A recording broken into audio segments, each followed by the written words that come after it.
Sekarang kita akan belajar cara membuat root pada Node.js-nya ini. Artinya kita bisa ngelihat sekarang di URL-nya, misalnya user masukin /users/profile misalnya. Kita bisa ngasih respons yang berbeda sama kalau kita berada pada root atau berada pada URL normalnya. Nah, karena kalau sekarang kita lihat statusnya, kita cuma apapun yang kita masukkan di URL-nya, kita selalu nge-serve file index.html ini. Nah, jadi kita mau ngasih respons yang berbeda kalau user berada pada URL yang berbeda. Saya akan buat folder baru. File yang sebelumnya kita buat saya taruh di nomor folder 01. Cukup bisa ditebak, berarti saya akan buat sekarang folder, bukan file, folder 02 di sini. Lalu di folder 02 ini kita akan buat file server.js dan saya akan pisahkan untuk sistem rootnya di root.js di sini. Nah, jadi kita punya dua file, nanti kita akan belajar juga tentang modul. Sebelumnya pastikan kita berada pada folder 02-nya. Yap, kita berada pada folder 02, jadi nggak salah jalanin file nanti. Kita akan mulai dari root.js-nya.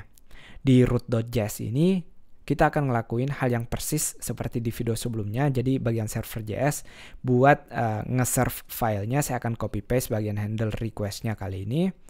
Lalu kita paste di bagian root.js-nya, bukan pada server.js. Tapi kita ganti namanya di sini. Saya akan kasih namanya render file di sini. Nah, nanti render file ini akan dipanggil oleh satu fungsi yang akan kita ekspor. Tenang, kita akan belajar apa itu ekspor, apa itu modul. Yang pertama, kita import dulu modul-modul yang kita butuhkan. Kita butuh fs tentunya. Di sini kita pakai fs. Require fs. Dan biar nggak bingung, saya akan kasih komentar. Di sini adalah root.js. Nah, tapi selain fs, kita butuh satu modul lagi.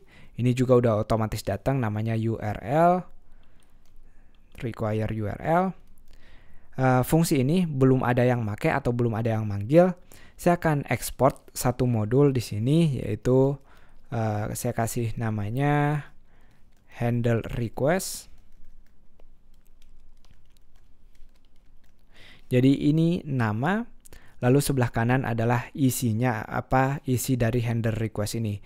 Nah, sebelumnya kalau teman-teman belum familiar, kita bisa mengekspor fungsi atau juga variabel pada file lain biar bisa kita pakai pada file lainnya. Jadi kalau ini file B, ini file A, kita bisa mengekspor fungsi-fungsi pada file B untuk dipakai pada fungsi file A, begitu juga sebaliknya.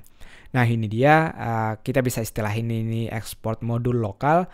Kita bikin sendiri file ini dan kita ekspor biar bisa kita import nanti pada server.js-nya. Nah, sekali lagi ini namanya, tapi kita belum buat fungsinya, fungsi aslinya. Fungsinya dia nggak perlu nama atau anonymous di sini. Fungsi ini intinya nanti dia bakal manggil si render filenya. Nah, tapi sebelum itu saya akan ubah dulu. Kita mau bikin nama filenya di sini fleksibel, nggak selalu index.html. Saya akan kasih namanya di sini, jangan URL, file name aja. File name dioper sebagai parameter pertama. Jadi nanti pada saat kita manggil render filenya, kita butuh dua parameter, yaitu nama filenya yang akan kita oper pada bagian ini, berarti yang nentuin file apa yang mau kita panggil. Yang satunya adalah responsnya. Nah, sekarang di fungsi handle request ini yang akan kita import nanti, kita akan tulis di sini response write head. Kita bikin defaultnya 200 content type text HTML, dan kita bisa ngelihat path yang dimasukin user. Kita nggak perlu ngelihat semuanya, tapi yang dimasukin aja, misalnya users Hilman misalnya, berarti yang mau kita lihat cuma /users/Hilman. Atau potongannya tadi saya akan kasih di for path di sini, di variable path namanya. Lalu kita ambil dengan fungsi URL, nama metodenya parse. Kita ngambilnya dari mana? Dari URL, dari request-nya atau yang user request pada tab barnya request.url. dan nama fungsinya lagi path name di sini. Nggak perlu huruf gede, huruf kecil aja seperti ini. Jadi path ini udah mengandung apa yang ada pada setelah localhost 3000-nya. Jadi apa yang kita ketik di sini sekarang menjadi path-nya. Dan sekarang kita bisa pakai if else untuk menguji apa path-nya sekarang, atau kita pakai switch case. Di switch case-nya berarti kita oper path-nya, kita lihat case-nya kalau kita berada pada root atau berada pada slash di sini atau ada pada home, artinya nggak ada tambahan, kita berada pada localhost 3000, kita akan manggil render file ini, dan render filenya ingat dia butuh 2 parameter, yaitu file name dan juga responsnya. Responsnya nggak perlu kita ganti, udah kita jadikan parameter di sini, tapi file name-nya berarti kita harus nyebut kita mau manggil apa sekarang. Pada kasus ini yaitu index.html kalau kita berada pada path-nya di sini. Saya akan bikin satu file baru, ingat pada folder 02, jangan sampai ketukar. Index.html. Ini file index, saya akan bungkus di H2 seperti ini. Dan kita bisa ngetes sekarang kalau saya jalanin node server.js-nya. Ups, ada yang error. Teman-teman lihat di sini server.js kita masih kosong, makanya dia error. Berarti saya copy paste dulu bagian ini. Untuk server.js-nya kita belum ngapa-ngapain di sini. Server.js-nya kita butuh HTTP tentunya untuk create server dan juga listen. Require HTTP, dan satu lagi kita mau import modul ini karena kita mau pakai metode handle request-nya. Ingat, metode handle request ini belum ada yang manggil sama sekali. Itu tugas server.js. Saya akan taruh di variabel root namanya, lalu akan kita require berasal dari file root-nya, kita ambil dari titik /root, /root seperti ini. Dan sekarang kita create servernya atau buat servernya. Di nama fungsi yang mau menangani request-nya adalah, ingat, handle request, tapi berada pada variabel root ini.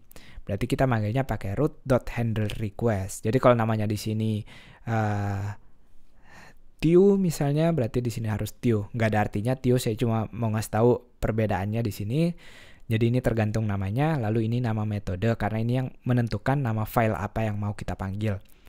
Kita udah panggil handle request-nya, kita tinggal kasih tahu kalau dia harus listen, kita chain aja metodenya di port 3000. Node server.js ada error, kita scroll sedikit, listen, teman-teman lihat di sini kalau mau ngelihat error di Node.js kita bisa lihat pada terminal atau command lainnya. Nama metodenya listen, bukan lise di sini, makanya dia ngasih error.